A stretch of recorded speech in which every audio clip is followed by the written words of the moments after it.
अस्सलामुअलैकुम, मैं हूँ सदफ़ याकूब और आज हम जिस टॉपिक पे बात करेंगे वो आजकल के दिनों की मुनासबत से है। यानी कि आज हम बात करेंगे कि हम ईद उल अज़हा क्यों मनाते हैं और ये सुन्नत कहाँ से आई है और इसको इतना अहम मुकाम कैसे मिला कि ये हज के रुकन में शामिल की गई और ये किस नबी के साथ जो है ना ये जाके मिलती है। हमें ये सुन्नत कहाँ से मिली है। आज हम बात करेंगे हज़रत इस्माइल अलैहिस्सलाम के ऊपर। सबसे पहले बिस्मिल्लाह पढ़ लेते हैं, बिस्मिल्लाहिर्रहमानिर्रहीम। और आज हम बात करेंगे हज़रत इस्माइल अलैहिस्सलाम पे। जैसा कि मैंने आप लोगों को पहले भी बता दिया हुआ है कि हज़रत इब्राहीम ने उर्स से पहले हिरान के क़याम के दौरान अपनी चचाज़ाद बीबी सारा से शादी कर ली थी। फिर आप मिस्र से फ़लस्तीन चले आए और वहाँ के शहर अल खलील में रहने लगे। हज़रत लूत अलैहिस्सलाम की जो वीडियो थी उसमें मैंने हज़रत इब्राहीम अलैहिस्सलाम की रिहाइश का और बीबी सारा का ज़िक्र किया है। अगर किसी ने उसके बारे में जानना हो तो वो हज़रत लूत अलैहिस्सलाम लिखेगा मेरे आईडी पे जाके, तो वो आपको वीडियो मिल जाएगी। और इसमें जो है ना उन्होंने बताया है कि वो शहर अल खलील में रहने लगे। इस दफ़ा आपके साथ हाजर नामी एक कनीज़ थी जो कि मिस्र के बादशाह ने आपको दी थी, और यही वो मोअज़्ज़िज़ और बुज़ुर्ग खातून थी जिन्हें हम लोग अम्मा हाजरा कहते हैं। यानी कि बीबी हाजरा, अक्सर लोग बीबी हाजरा कहते हैं और अक्सर लोग अम्मा हाजरा कहते हैं, जो कि हमारे प्यारे रसूल हज़रत मोहम्मद सल्लल्लाहु अलैहि वसल्लम की सबसे बड़ी दादी हैं। क्योंकि हमारे प्यारे रसूल हज़रत इस्माइल अलैहिस्सलाम के ख़ानदान में से हैं, तो हज़रत इस्माइल अलैहिस्सलाम की वालदा जो थी वो बीबी हाजरा थी। अच्छा जी, हज़रत इब्राहीम जो है ना अच्छी खासी उम्र में हो गए थे, तो बल्कि आप बुढ़ापे में कदम रख लिया हुआ था, और आपकी बीवी भी जो बीबी सारा थी वो भी काफ़ी उम्र की हो गई थी। ये भी वाक़या मैंने हज़रत लूत अलैहिस्सलाम की वीडियो में शेयर किया हुआ है कि जब उनको फ़रिश्ते खुशखबरी देने आते हैं तो उनके घर मेहमान बन के आते हैं और उनको ये खुशखबरी देते हैं आपके घर बेटा होगा, तो वो कहते थे कि कहाँ से मेरे घर बेटा होगा, मैं तो उम्र के उस हिस्से में हूँ, मेरी हड्डियाँ बूढ़ी हो गई हुई हैं और मेरी बीवी बांझ है।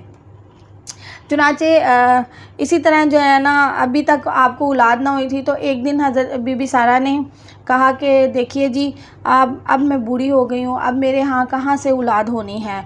ऐसा करें कि मेरी ये जो कनीज़ है बीबी हाजरा, आप इससे निकाह कर लें। मालूम किया कि अल्लाह हमें क्या पता, हमें अल्लाह इससे औलाद दे दे। तो आपने ये बात मंजूर कर ली और बीबी हाजरा से निकाह कर लिया। अल्लाह ने आपको इनमें से हज़रत इस्माइल अलैहिस्सलाम दिए, और ज़ाहिरी बात है हसद एक फ़ितरी और तबई चीज़ है। चुनाचे बीबी सारा हज़रत इस्माइल अलैहिस्सलाम को देखती और उनको देखकर दिल में सोचती कि अल्लाह ने बीबी हाजरा को कितना खूबसूरत बच्चा दिया है। अब बीबी सारा का बीबी हाजरा को बर्दाश्त करना नामुमकिन हो गया था। उन्होंने हज़रत इब्राहीम अलैहिस्सलाम से कहा कि मैं आपसे ये दरख्वास्त करती हूँ कि आप बीबी हाजरा को इनसे कहीं दूर लेकर चले जाएं। आपने इस बात का हुक्म दे दिया कि आप इसको लेके यहाँ से चले जाएं। चुनाचे आपने अल्लाह ताला की भी यही रज़ा थी, तो आप बीबी हाजरा और इस्माइल को लेकर वहाँ से रवाना हो गए। और रवाना कहाँ हुए? मक्के में। ये बड़ा तवील और सख्त सफ़र था। रास्ते में ना तो कहीं पानी था, ना ही कहीं जो है ना घास, और ना ही कोई खाने का कोई भी तिनका तक ना था, कहीं दूर दूर नहीं नज़र आता था। मक्का बेहद बेआबाद और वीरान जगह थी, ना खेती न चश्मा, मगर अल्लाह ने हुक्म दिया कि यहीं ठहर जाएं। तो आपने अल्लाह ताला के हुक्म को मानते हुए वहीं क़याम किया। आपने फ़ौरन मक्का में क़याम कर लिया। लंबा सफ़र तय करके आए थे, इसलिए कुछ देर आराम किया। अभी तक बीबी हाजरा को ये नहीं पता था कि ये मुझे यहाँ पर अकेले तन्हा छोड़कर चले जाएंगे। जैसे ही आप उठ खड़े हुए तो बीबी हाजरा ने एक अजीब सी निगाहों से आपकी तरफ देखा, और हज़रत इब्राहीम ने इन्हें इस बेआबाद जगह पर अकेला छोड़कर चले जाने लगे। तो आपने बीबी हाजरा ने काफ़ी घबराते हुए आपसे पूछा कि इस वीरान जगह पे आप हमें किसके हवाले कर जा रहे हैं। जैसा कि हर औरत, हर बीवी जो है ना अपने शौहर से सवाल करती है, उन्होंने भी बीवी होने की हैसियत से उनसे ये सवाल किया कि आप हमें किसके हवाले छोड़ के जाने हैं। आपने जवाब दिया ये अल्लाह का हुक्म है हाजरा। बीबी हाजरा ने ये सुनकर कहा, बड़ी हिम्मत से इस बात का जवाब दिया कि अगर ये बात है तो अल्लाह हमें ज़ाया ना करेगा, क्योंकि अल्लाह ताला पे पुख्ता ईमान रखना ये बहुत बड़ी मोमिन की निशानी है कि अल्लाह ताला जो भी चाहे हमारे हक़ में बेहतर करेगा और वो कर सकता है। हज़रत इब्राहीम भी बड़े दुखी दिल से वहाँ से रवाना हुए। यकीनन आप अपने इकलौते बेटे को छोड़ के और अपनी बीवी को इस वीराने में छोड़कर आसान ना था कि वो वहाँ से चले जाते, इसीलिए कि अल्लाह के आगे आप कुछ ना कर सके, बस हाथ उठाए और दुआ मांगी कि मैं तेरे कहने पर अपना बेटा और अपनी बीवी इस बेआबाद जगह पर छोड़ दिए हैं। अब इन्हें तू ही रोज़ी दे, फल दे, मेवे दे और लोगों के दिलों को इनकी तरफ मोड़ दे। हज़रत इब्राहीम चले गए और जाते हुए कुछ खाना और पीने का सामान दे गए, पीने के लिए पानी दे गए। चंद रोज़ तक ये खाना और ये पानी काम आता रहा, लेकिन आखिर उसने ख़त्म तो होना ही था। अब इस्माइल अलैहिस्सलाम जो थे वो गोद में थे और पानी को तरस रहे थे, पानी मांग रहे थे। माँ को देखकर उनसे रहा ना गया, ना पानी नज़र आए, ना कोई ला के देने वाला कहीं दिखाई दे। जब बेचैनी बढ़ी तो ख़ुद पानी तलाश करने उठ खड़ी हुई। ज़ाहिरी बात है, माँ थी, उनसे नहीं रहा गया। जब वो उठ खड़ी हुई तो दौड़कर सामने एक पहाड़ी पर चढ़ती कि शायद कहीं कोई कुआं नज़र आ जाए, दिखाई दे दे, और इस पहाड़ी का नाम सफ़ा है। वहाँ से उतरकर सामने की दूसरी पहाड़ी पर चढ़ी और परे झांक कर देखा कि मगर पानी दिखाई ना दिया। इस दूसरी पहाड़ी का नाम मरवा है और ये अमल अल्लाह ताला को इतना पसंद आया कि अल्लाह ताला ने उम्रे में इसको शामिल किया। और सफ़ा मरवा की पहाड़ी, जब आप मक्का शरीफ जाएं और सफ़ा मरवा की पहाड़ी जो है उन्होंने एक ट्रैक बनाया हुआ है और उसमें उसी तरह जैसे बीबी हाजरा ने भागते हुए किसी पॉइंट पे चलते हुए सफ़ा मरवा किया, इसी तरह 7 चक्कर अल्लाह ताला ने उम्रे में शामिल कर लिए। इसको उम्रा किए बगैर उम्रा मुकम्मल नहीं होता, ये उम्रे का एक रुकन है। इतना प्यारा, यानी कि अल्लाह ताला को ये अंदाज़ लगा उस माँ की बेचैनी कि अल्लाह ताला ने अपनी इबादत में उसको शामिल कर लिया कि जब तक आप सफ़ा मरवा नहीं करेंगे तो उम्रा मुकम्मल नहीं होगा।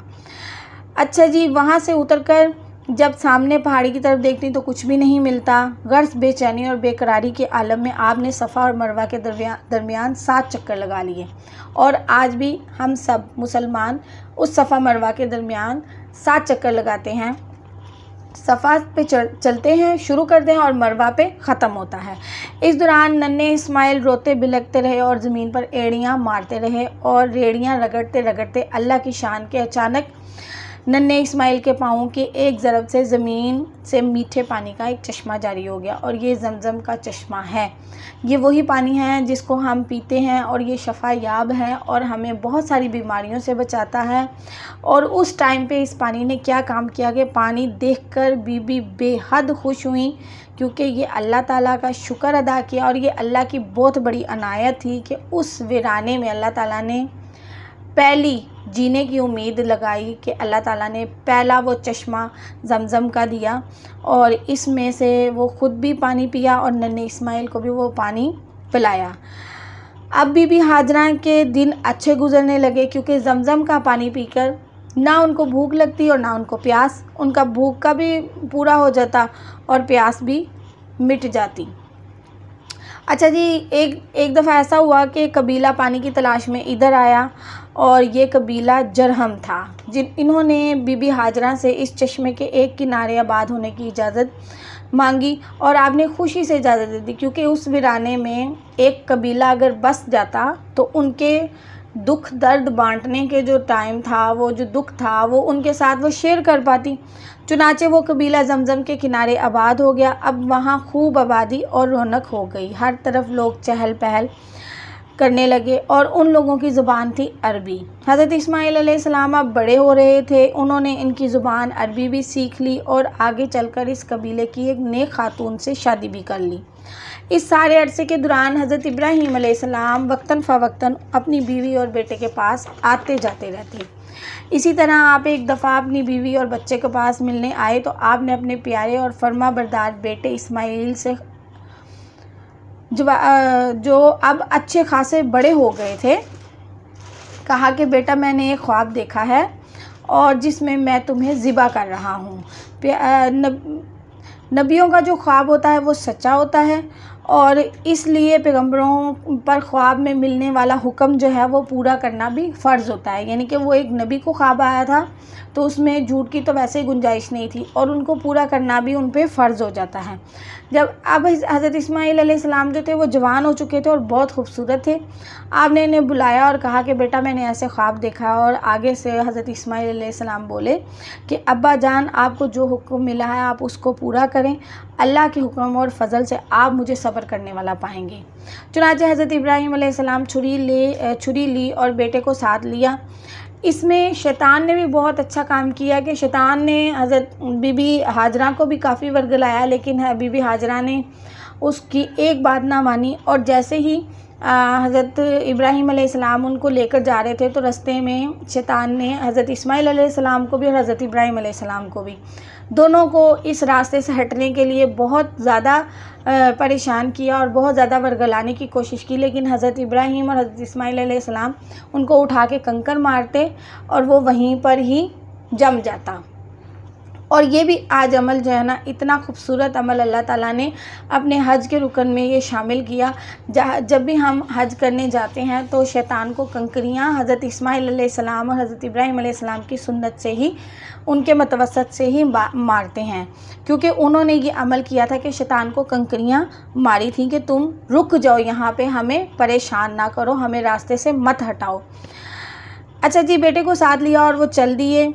इसे मुंह के बल ज़मीन पर गिराया ताकि जो पीछे वाली गर्दन है, गुद्दी यानी कि जिसे कहते हैं, उसकी तरफ से ज़िबा करें और इस दौरान चेहरे पर नज़र ना पड़े, ताकि मेरा जो मकसद है उसमें मैं कहीं इधर उधर भटक ना जाऊं और अल्लाह के हुक्म को नज़रअंदाज ना कर लूं। तो इसलिए उन्होंने चेहरा नीचे के रुख रखा और फिर तेज़ छुरी ली और इसको चलाने के इरादे से जब गर्दन पे रखी तो एकदम आवाज़ आती है कि इब्राहीम इसको छोड़ दीजिए, इसे ज़िबा ना कीजिए, हमने तो सिर्फ़ आपका इम्तिहान लेना था, जिस इम्तिहान में आप पूरे उतरे, आपकी फर्माबरदारी किस हद तक थी हमने तो ये देखनी थी। अब इस्माईल अलैहिस्सलाम की बजाय जन्नत से एक मेंढा आया था और इसे इस्माईल अलैहिस्सलाम की जगह पर ज़िबा करने का हुक्म दिया गया। इस वाक़े की वजह से हम हज़रत इस्माईल अलैहिस्सलाम को ज़बी अल्लाह भी कहते हैं और यही सुन्नत है। इसी सुन्नत को हम पूरा करते हैं और इस चीज़ का शुक्र अदा करते हैं कि अल्लाह ताला के हुक्म से कहीं हज़रत इब्राहीम अलैहिस्सलाम ने अपने फ़र्जंद को ज़िबा नहीं कर दिया। अगर ऐसा हो जाता तो हम इस काम को भी करने में, यानी कि हमारा वो सुन्नत पूरी करने में भी हम कहीं कमी ना करते। तो ये अल्लाह ताला का बड़ा करम और बड़ा एहसान हुआ कि अल्लाह ताला ने ये हम मुसलमानों पे ये करम किया कि अल्लाह ताला ने जन्नत से मेंढा भेजा और उसने कहा कि ये ज़िबा करो, और हम इस सुन्नत को पूरा करते हैं हज़रत इस्माईल अलैहिस्सलाम की। और आपने उस मेंढे को ज़िबा किया और अल्लाह ताला का शुक्र अदा किया कि अल्लाह ताला ने जिस इम्तिहान में मुझे डाला था उसमें मैं पूरा उतरा। यूँ कई साल गुजर गए और फिर अल्लाह ताला ने हज़रत इब्राहीम अलैहिस्सलाम को हुक्म दिया कि अब मेरा जो है घर तामीर किया जाए। ठीक है। इसी तरह हज़रत इस्माईल अलैहिस्सलाम ज़मज़म के किनारे खड़े तीरंदाजी की मशक़ कर रहे थे तो उन्होंने अपने वालिद हज़रत इब्राहीम अलैहिस्सलाम को दूर से आते देखा। उन्होंने उठकर इस्तकबाल किया, उन्हें पानी दिया, उनको अदब से बिठाया, उनको खाना खिलाया। थोड़ी देर बाद आपने अपने फर्माबरदार बेटे को कहा कि अल्लाह ने हमें अपना घर तामीर करने का हुक्म दिया है कि हम इसमें अल्लाह की इबादत कर सकें। हज़रत इस्माईल अलैहिस्सलाम ने ये सुनकर कहा कि अब्बा जान, अल्लाह का हुक्म पूरा कीजिए, मैं आपकी पूरी मदद करूँगा। अब आप दोनों खाना काबा की तामीर करने हज़रत इस्माईल अलैहिस्सलाम पत्थर ला कर देते और हज़रत इब्राहीम अलैहिस्सलाम बुनियादें और दीवारें बनाते जाते। जब दीवारें ज़रा बुलंद हो गईं तो फरमाया कि बेटे, हजरे अस्वद रखने के लिए कोई अच्छा सा पत्थर लाओ ताकि सब लोगों को इसका इल्म हो कि ये हजरे अस्वद है। हज़रत इस्माईल अलैहिस्सलाम ने पूछा कि हजरे अस्वद कहाँ से आया, तो आपने बताया कि ये एक जन्नत का पत्थर है और मुझे ये पत्थर हज़रत जिब्राईल अलैहिस्सलाम देकर गए थे।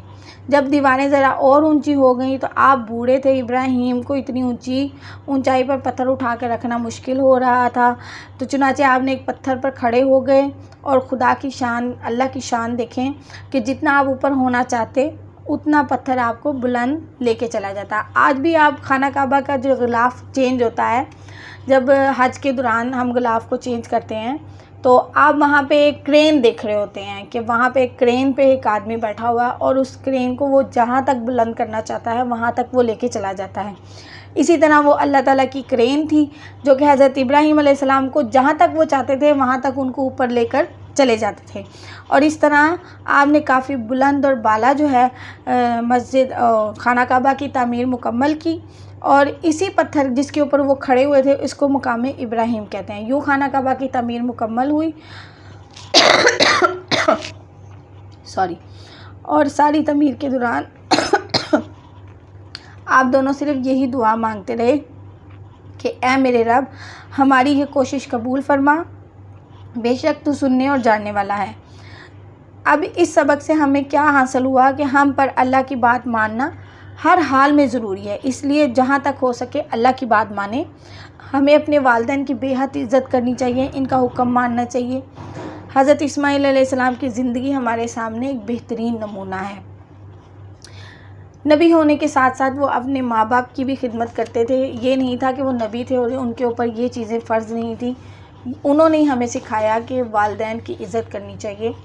और ये जो हम ईद उल अज़हा मनाते हैं, ये सुन्नते इब्राहीमी हम जो है इसको पूरा करते हैं। इस वाक़ये से मैंने आपको ये बताया है कि हम ईद पे कुर्बानी क्यों करते हैं और ये कहाँ से हमें सुन्नत जो है किसकी हम पूरी करते हैं। तो मुझे उम्मीद है कि आपको मेरी वीडियो पसंद आई होगी और मैंने पूरी कोशिश की है कि मैं आपको कम वक्त में ज़्यादा से ज़्यादा इन्फॉर्मेशन दूँ। मेरी वीडियो अगर पसंद आए तो प्लीज़ लाइक का बटन दबा दीजिएगा, सब्सक्राइब करना मत भूलिएगा। सब्सक्राइब के साथ बेल आइकन बटन है उसको भी ज़रूर दबा दीजिएगा ताकि मेरी हर आने वाली वीडियो आप तक बर वक्त पहुँचे। और प्लीज़ अपने दोस्तों के साथ शेयर भी ज़रूर कीजिएगा। मुझे ज़रूर सब्सक्राइब कीजिएगा, आपका सब्सक्राइब करना मुझे मोटिवेट करता है, मेरी वीडियो बनाने का मकसद पूरा हो जाता है। अपनी बहन को दुआओं में ज़रूर याद रखिएगा और अपना ढेर सारा ख्याल रखिएगा। ओके जी, अल्लाह हाफिज़।